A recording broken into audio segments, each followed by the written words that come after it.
দোদমৰ বডোফা পথাৰত 4দিনীয়া কাৰ্যসূচীৰে আৰম্ভ নিখিল বড়ো ছাত্ৰ সন্থাৰ 57 সংখ্যক কেন্দ্ৰীয় অধিৱেশন। অধিৱেশনক কেন্দ্ৰ কৰি দৃষ্টিনন্দন পৰিৱেশৰ সৃষ্টি হৈছে বডোফা পথাৰত।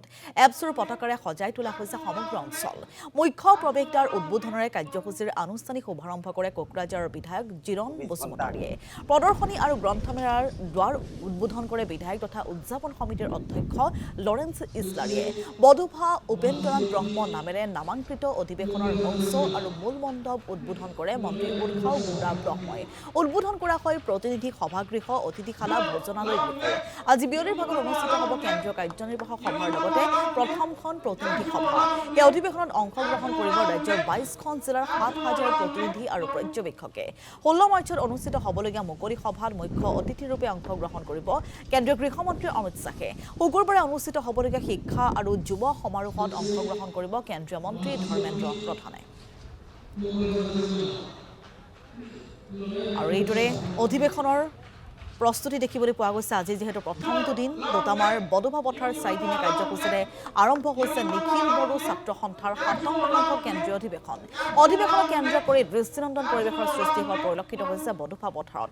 এপছৰ পতাকাৰে সজাই পৰাই তোলা হৈছে সমগ্ৰ অঞ্চলটো। আমি এই মুহূৰ্তত অধিৱেশনস্থলীলৈ পোনপটীয়াভাৱে আপোনালোকক লৈ যাব বিচাৰিছোঁ। আমাৰ সাংবাদিক ৰিনয় বসুমতাৰী আছে। আৰু ৰিনয়, যিহেতু অধিৱেশনৰ আজি প্ৰথমটো দিন, গতিকে প্ৰথমটো দিনৰ কাৰ্যসূচী হিচাপে কাৰ্যক্ৰমণিকা আপোনাৰ পৰা জানিম।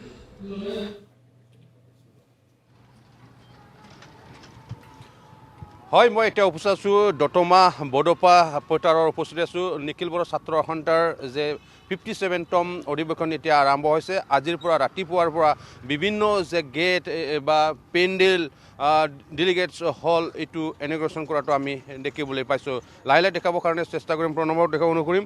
এইটো হ'ল এই বডোফা পথাৰত এতিয়া উদুলি মুদুলি বিভিন্ন ঠাইৰ পৰা নিখিল বড়ো ছাত্ৰ সন্থাৰ যে অধিৱেশন আজিৰ পৰা আৰম্ভ হৈছে।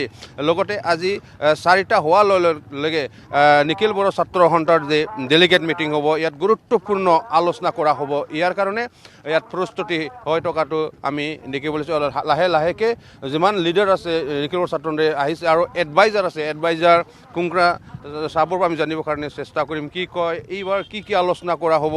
আৰু যে দীপেন বড়ো চাহাবে নিজে এইবাৰ যে নিখিল বড়ো ছাত্ৰৰ পৰা ওলাই যাবৰ কাৰণে চেষ্টা কৰাটো আমি দেখিবলৈ পাইছোঁ, জানিবলৈ পাইছোঁ। কি ক'ব আজি? হয়, নিখিল বড়ো ছাত্ৰ সন্থাৰ 57তম যি অধিৱেশন সেইটো আজিৰ পৰা উদুলি মুদুলি হৈ পৰিছেহি। আহি থকা দিনবিলাকত আজি যেনিবা প্ৰথম, আজিৰ পৰা 16 তাৰিখলৈকে নিখিল বড়ো ছাত্ৰ সন্থাৰ যি 57তম বাৰ্ষিক অধিৱেশন এইখন হৈ আছে। গতিকে আজি সন্ধিয়া 3 বজাৰ পৰা নিখিল বড়ো ছাত্ৰ সন্থাৰ যি প্ৰতিনিধি সভা অনুষ্ঠিত হ'ব।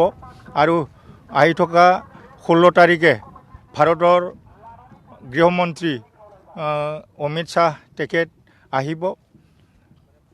স্বাধীনতা দিনৰ পৰা হয়তো আজি তাৰিখলৈকে নিখিল বড়ো ছাত্ৰ সন্থাৰ অধিৱেশনত ভাৰতৰ গৃহমন্ত্ৰী তেনেকৈ অহাটো এইটোৱে প্ৰথম হ'ব।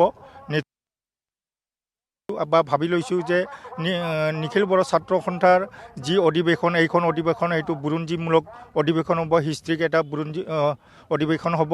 আৰু এই অধিৱেশনত হয়তো নিখিল বড়ো ছাত্ৰ সন্থাৰ যি নেকি আলোচনা সেইটো খুব গুৰুত্বপূৰ্ণ হ'ব। আৰু আহি থকা দিনবিলাকত হয়তো BTR চুক্তিৰ যি দফাসমূহ হয়তো এই অধিৱেশনৰ দ্বাৰাই যিখিনি আৰু বাকী থকা সমস্যাসমূহ যাতে কমপ্লিট হ'ব পাৰে, সেইটো এটা আশা আমি ল'ব পাৰোঁ। কাৰণ আৰু অসমৰ মুখ্যমন্ত্ৰী ডক্টৰ হিমন্ত বিশ্ব শৰ্মা তেখেতেও থাকিব। তেখেতসকলৰ পৰা আমি নিশ্চয় বড়ো জাতিয়ে নিশ্চয় BTRৰ যি আমাৰ চুক্তি সেইটো 100% নহ'লেও 95% চুক্তি ৰূপায়ণ কৰাৰ কাৰণে আমি প্ৰেছাৰ দিম বা এখেতসকলৰ আশা কৰিব। আপোনাক ধন্যবাদ জনাইছোঁ।